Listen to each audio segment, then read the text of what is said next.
Hello everyone and welcome to my channel. Welcome to Bantu Heritage. My name is Matema Dombo, the man behind Bantu Heritage. Welcome. It has been a few weeks since I posted something, but I'm glad and happy to let you know that I'm going to be posting some videos of a place I went to visit, which is quite a historic place. Like what I've always said, I want to showcase our heritage. I visited a place where I visited a UNESCO heritage site. The place I went to is in Morocco, North Africa, the city of Marrakech. Marrakech is a city in Morocco.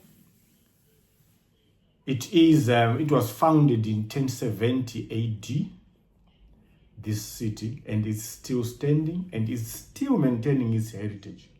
It's the fourth largest city in Morocco at the moment, and it is capital of the Marrakech and Safi regions of Morocco. So it's a capital of that region.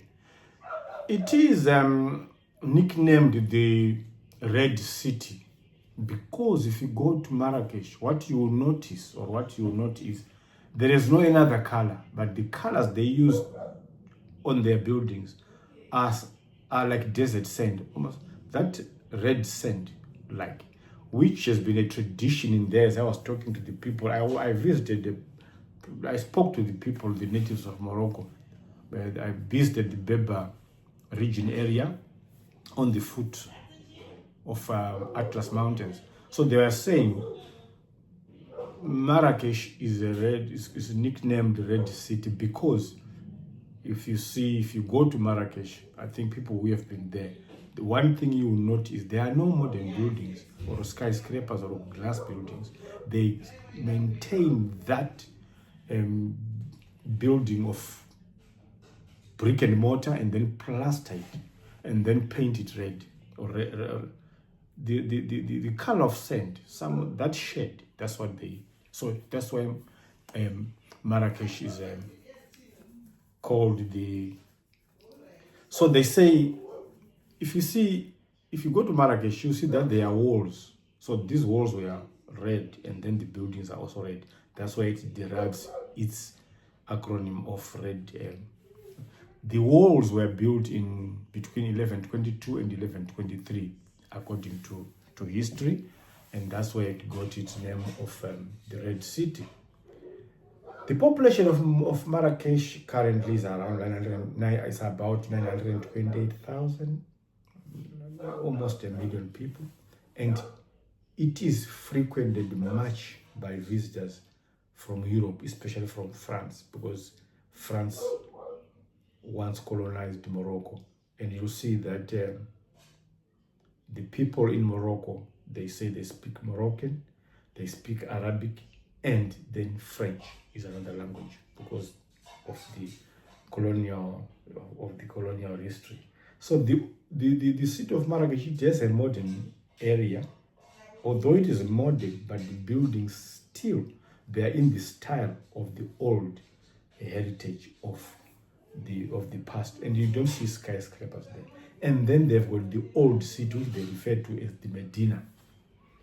That's the most popular place you go to if you go to Morocco. So the Medina, or the old city, is the one which is classified as the UNESCO heritage site, because those small narrow streets, they've now been, I can say they've now or have canopies or roofs. So when you go in, it is now a very big market. So whatever you want to buy, from herbs, cosmetics, spices, steel things, jewelry, clothing, whatever you want to buy, if you go to Medina, you get everything. So these guys have got everything. That's the old city, which is a UNESCO heritage site. That's where they have the square, the popular square. Some people, when you see maybe on YouTube or that's where you see people maybe sometimes doing some magic. You see people sitting in that market, doing magic, and sometimes with monkeys, live monkeys, or live snakes. So yeah, that's where all magic takes place. And if you visit during summertime, the time I visited Morocco, it is very hot during the day. So the market or the square is a bit quiet because it's very very hot during the day. So from 4 5 p.m. that's where now people start thronging the market.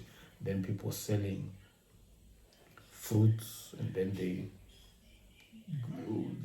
convert the fruits into juice. You can buy cold juice there, fresh from the fruits, and then you can buy food there. There are mobile kitchens there, mobile restaurants. So that activity takes place especially in the evening, because it is now a bit cool and the sun will be a bit going down. So the square will be a hive of activity.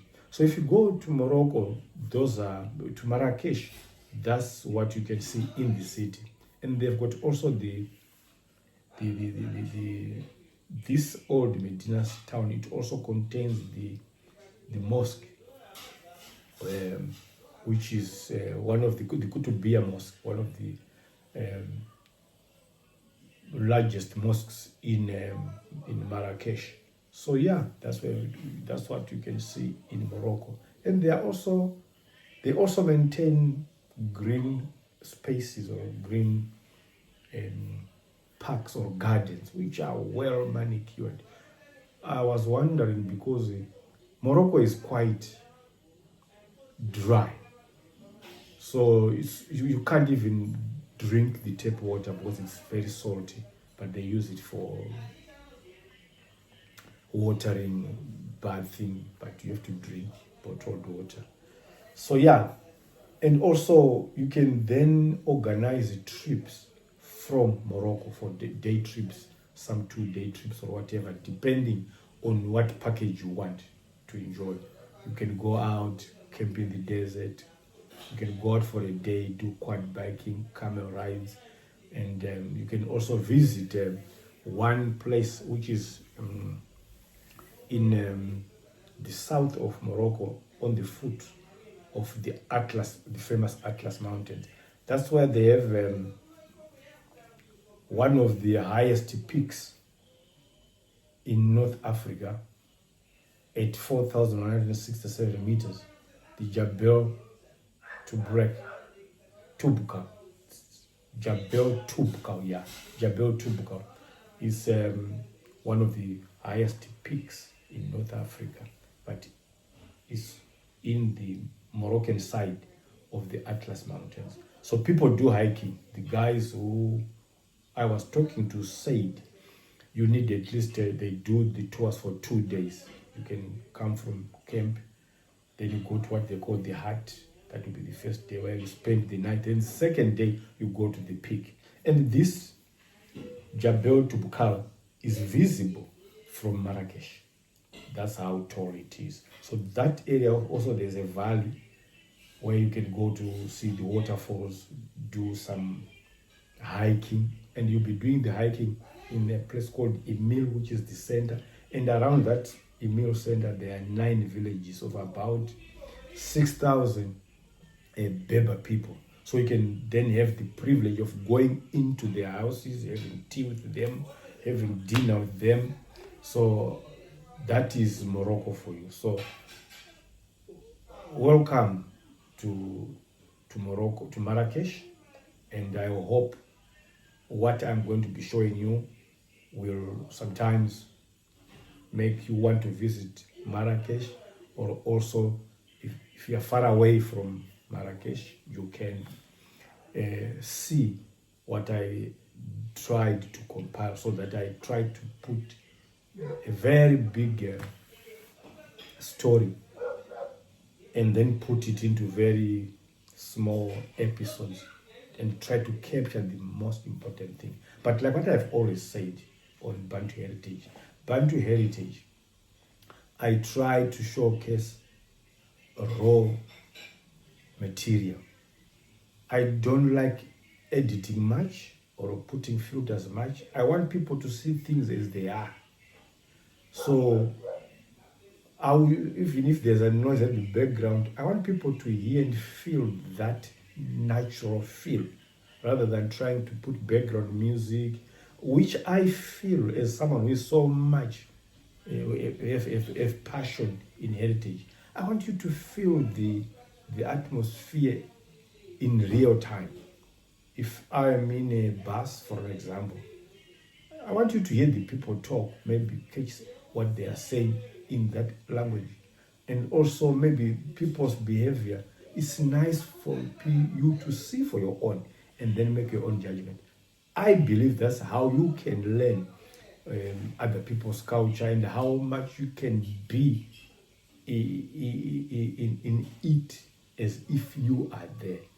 I do understand some people might say, you should not try to some people try to say, delete some other pictures from the videos. Today now, because of technology, it can be done. But I try to bring it as it is.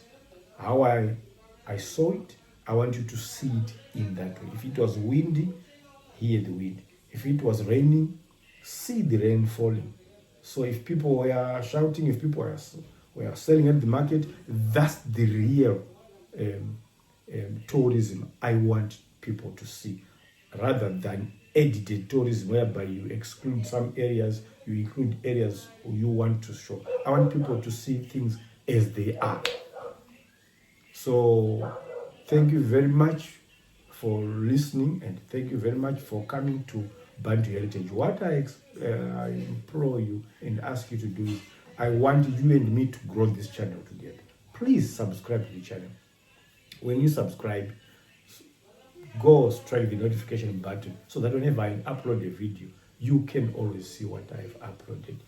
Share, comment, and let me know what you think and what you want me to show. Because my aim is to go around the world, showcase our cultures in its reality, or in real terms as it is, and also showcase these UNESCO heritage sites and other sites which are not even listed under UNESCO, but still very, very, very profound places and very important places. So welcome to Marrakech. I hope you enjoy this series. Please subscribe, and as I've always said, let's grow this channel together. I'll see you in the Morocco series. Bye for now.